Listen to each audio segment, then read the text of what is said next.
Hi, I'm Shane Moore, Technical Service Engineer for PAVCO. First, I want to thank you guys for allowing me to come speak today about bulk processing of trivalent electrodeposits. So let's get started. So exactly what are we talking about here? Well, it's trivalent chromium that can now be applied in a barrel application. Prior to this technology, it was only able to be applied by rack applications. But now we've developed a new technology to where it can be applied in a barrel. So just to give you a little history on chrome plating and how it was developed, back in 1920, a man named Dr. Sargent was working in his research and development lab at Cornell University. He published a paper theorizing how chrome plating could be successful, how it could work. Just basically the fundamentals and the chemistry and that kind of thing, but was never actually able to be successful in plating it himself. So in 1924, Dr. Fink and Dr. Eldridge from Columbia University, they took his theories and built upon them and were actually able to be successful in electroplating chromium. So in the beginning, it was mainly just used on car parts, on motorcycle parts, and that was pretty much it back in the 20s. So fast forward to the 1960s, trichrome was developed, trivalent chromium was developed. But in the beginning, it wasn't a very viable process, it wasn't very stable.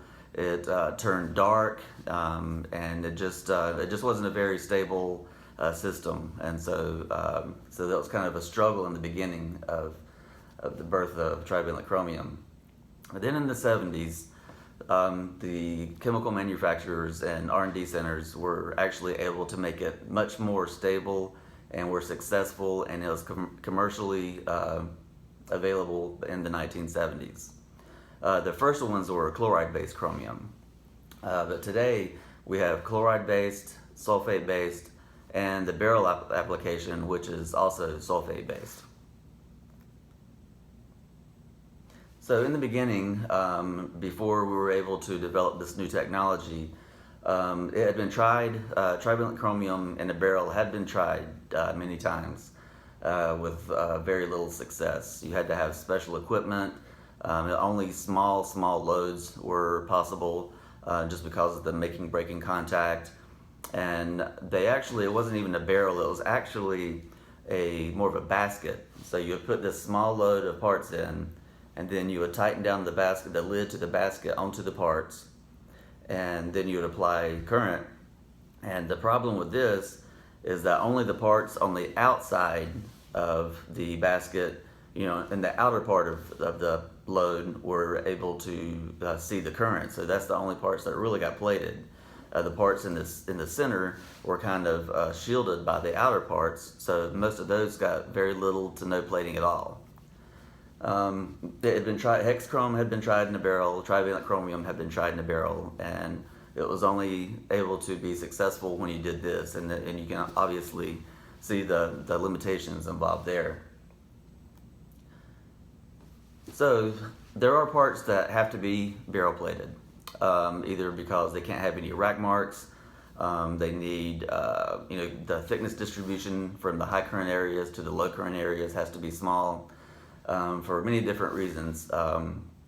So after the nickel, some of the chemical manufacturers had developed alloys that were similar in color to chrome, but lacked most of the other characteristics of chrome. Some of these were tin nickel, tin cobalt, which is probably the most, I'd say it's the most popular that I've seen in the field. There's also nickel tungsten, which isn't very popular, but it is available, and white bronze. Since tin cobalt is the most popular one, that's the one that I'll be kind of comparing the trivalent chromium in the barrel to, as far as the characteristics, the corrosion resistance, and things like that. So, and like I said, with these are alloys. There's actually no chrome in these alloys. It was just developed as an alternative to chrome that you could plate in a barrel. So the new system though actually is chrome. It's actually chrome metal that is being deposited in a barrel application. So it's not one of these tin containing alloys. So some of the advantages are, like I said, it eliminates the problems with the non-chrome alternatives, especially with tin, because tin tends to develop static tin, precipitates out. You have to constantly add it back, so your alloy is out of balance. Most of the alloys are very pH sensitive, so you can actually change the color of the deposit just by allowing the pH to fluctuate or the temperature to fluctuate. It just they're not quite as stable, and it's hard to keep it as consistent with the alloy type systems. Also, tin cobalt is, or all the tin based ones really, are very soft, not very corrosion resistant. It actually functionally it is, but we'll see. We'll talk about this later in more detail, but it seems to darken almost immediately after being exposed in a cast chamber or neutral salt spray chamber. It's very soft, so it's easy to scratch.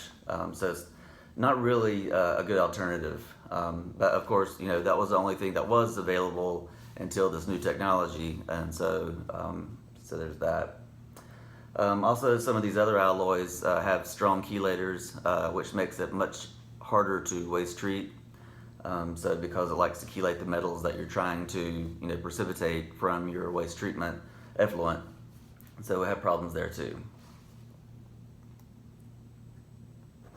Okay, some of the advantages to the barrel application: reduced labor. That's one of the main benefits. No more racking and unracking parts. I've been in some shops where they would stand there for hours just racking each part one by one. But now you can just dump them all into the barrel, close the barrel, and let it go. Much more efficient. We estimate about 10% the labor cost of rack chrome, just because, like I said, that scenario that I saw, racking these real tiny parts and versus pouring them all into a barrel.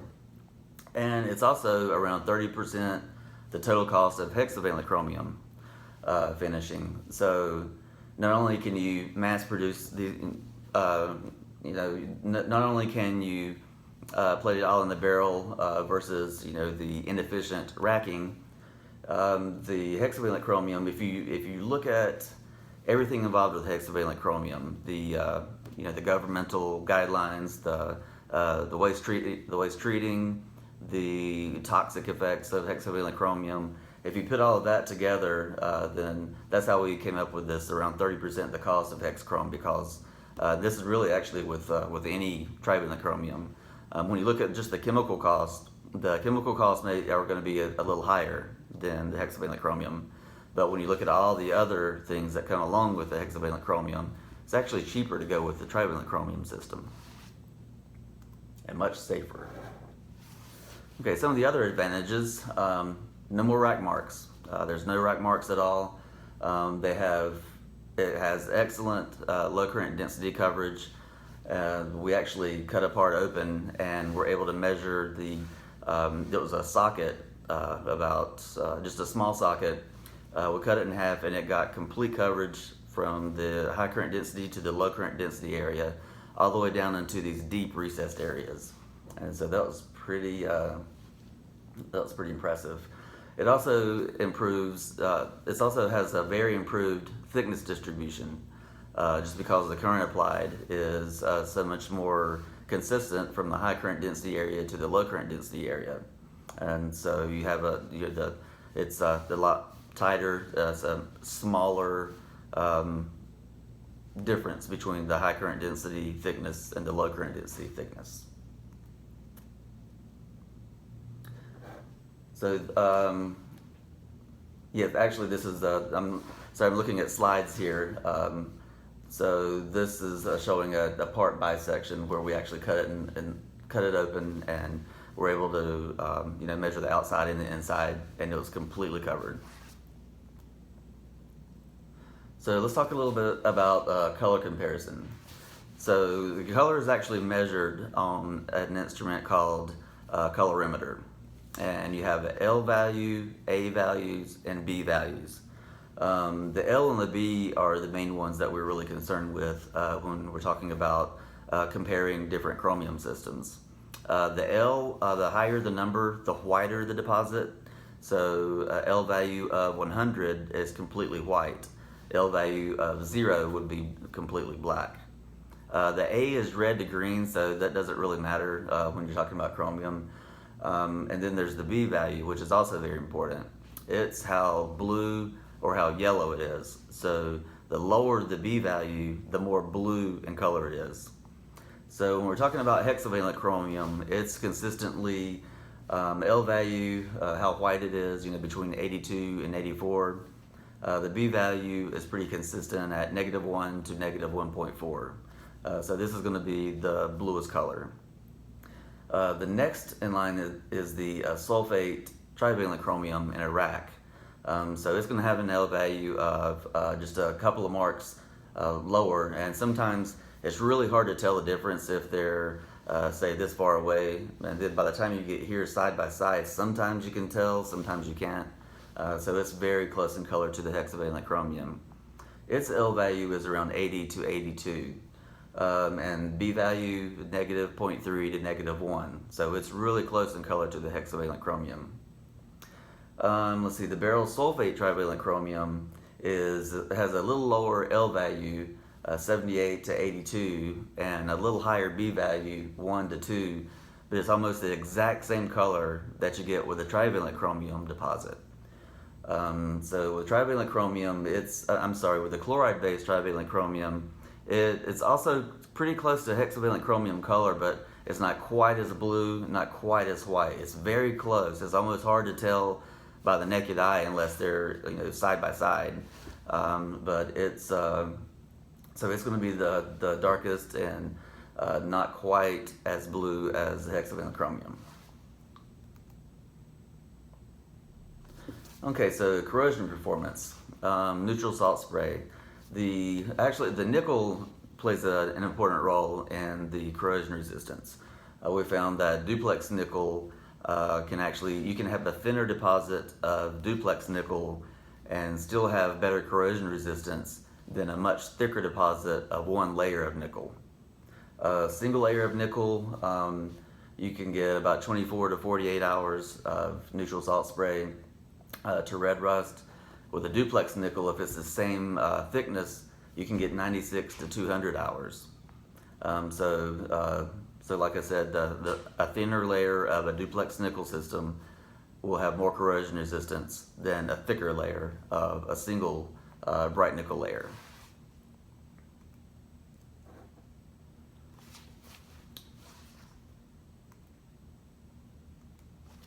Sometimes with automotive companies, with motorcycle companies, they want the maximum amount of salt spray hours.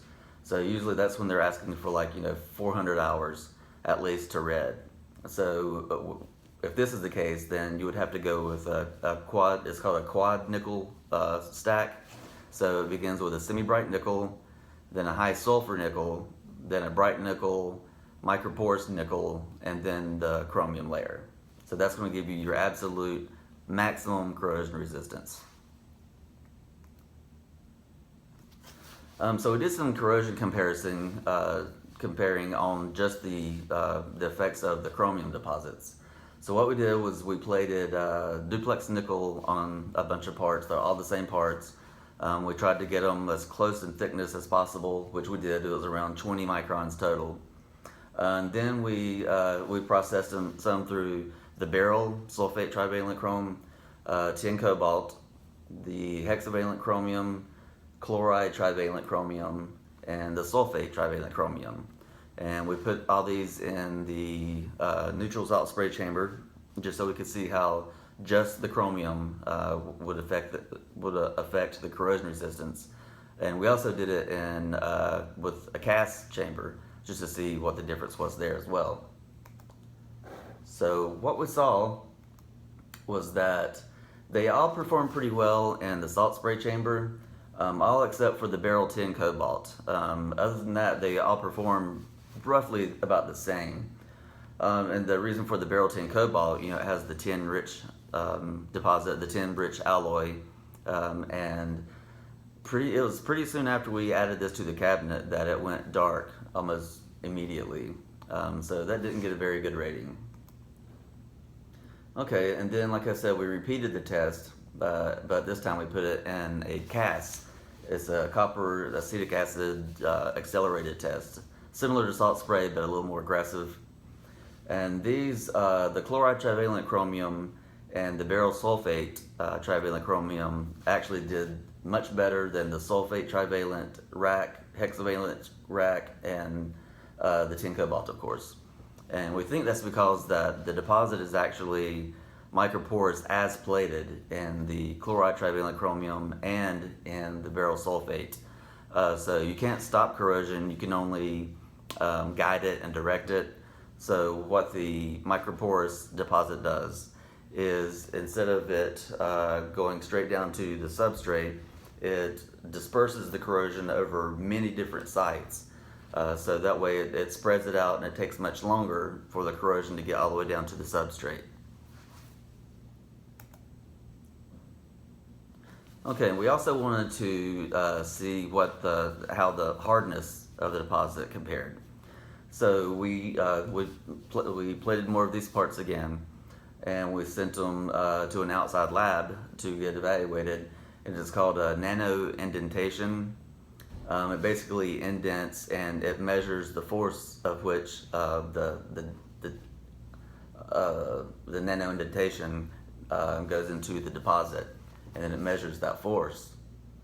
And what we saw was that the sulfate trivalent chromium rack application was actually the hardest. It came in at 1,188 Vickers.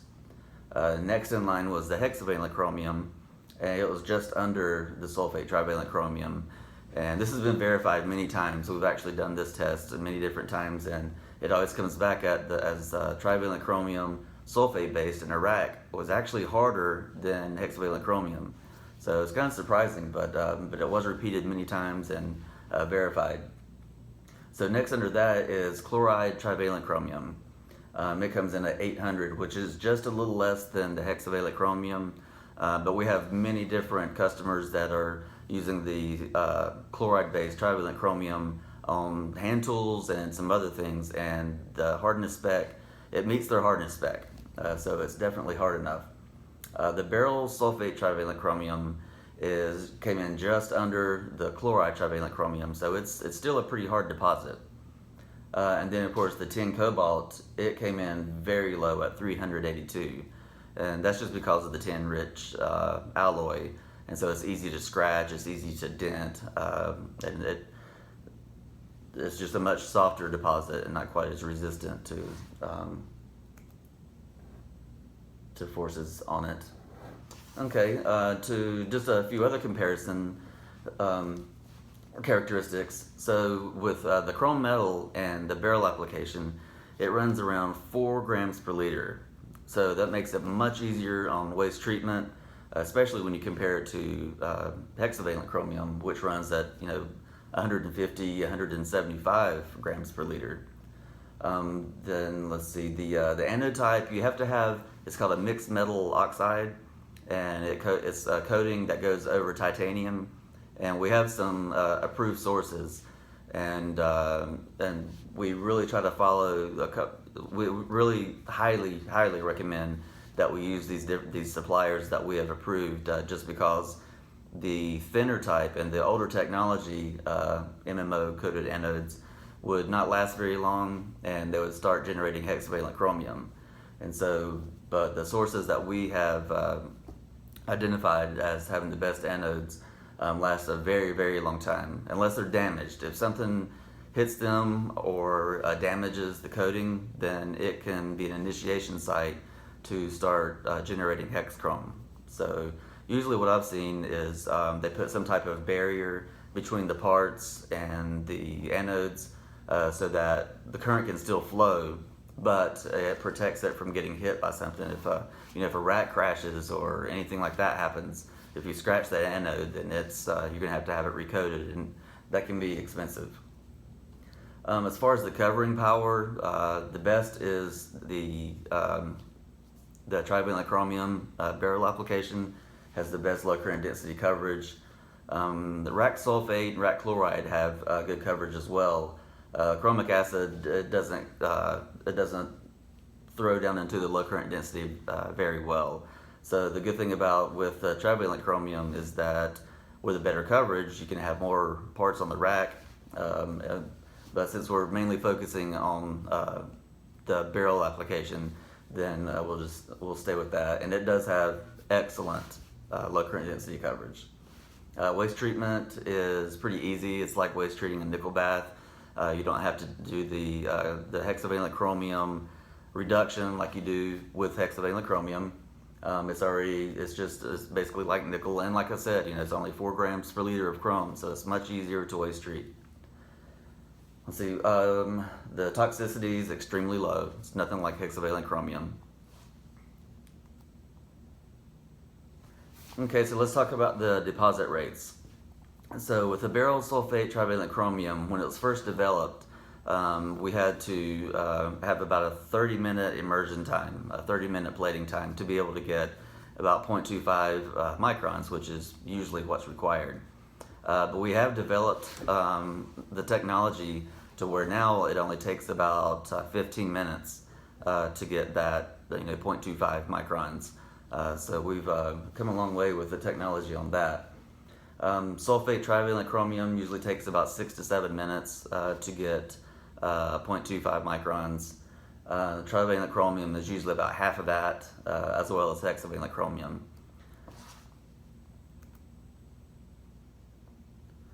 So I've got we did some SEM images and on all of the different types of chromium, the chloride-based, hexavalent, tin cobalt, sulfate-based, and when we took some chem wipes and wiped them to make sure with alcohol to make sure that they were clean before we put them into the SEM instrument.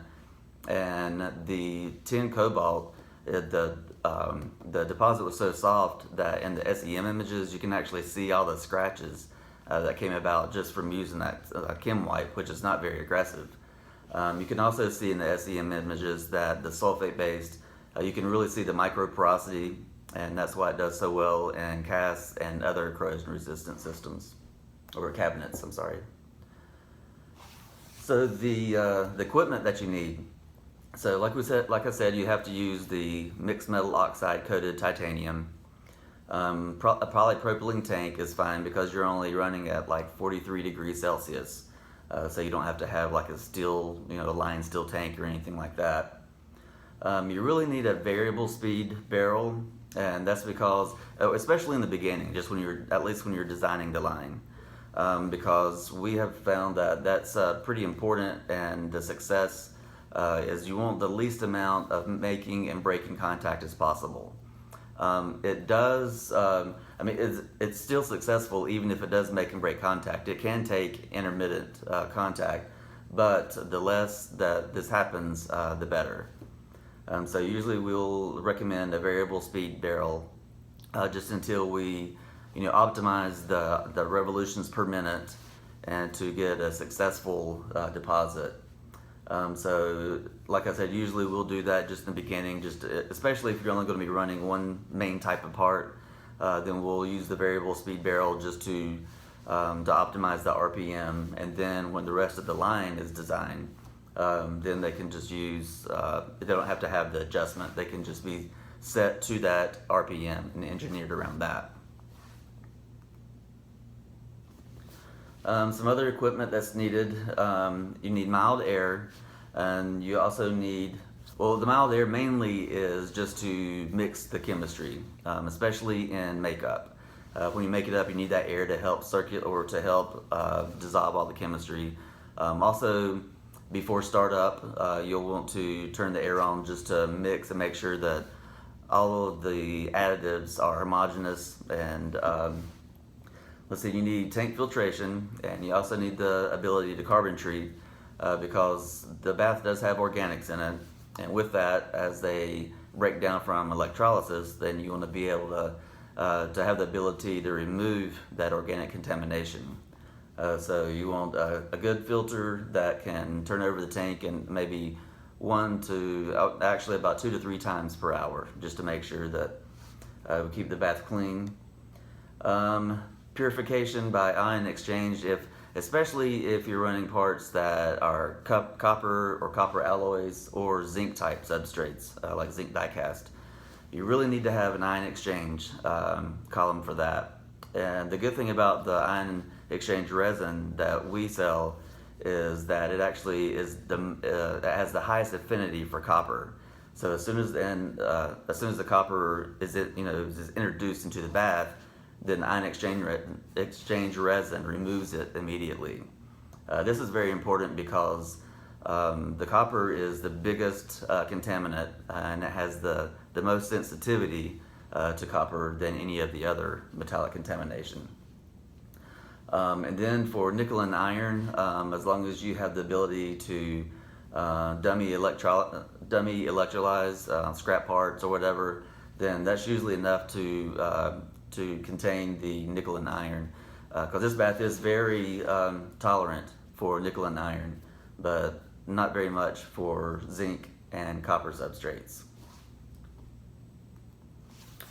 We also recommend that the anode rails are plated with nickel before the anodes are installed, just to make sure that, as you bring the barrel over the copper anode bars, then that could dissolve some of the copper, put that in the tank, and we don't want that.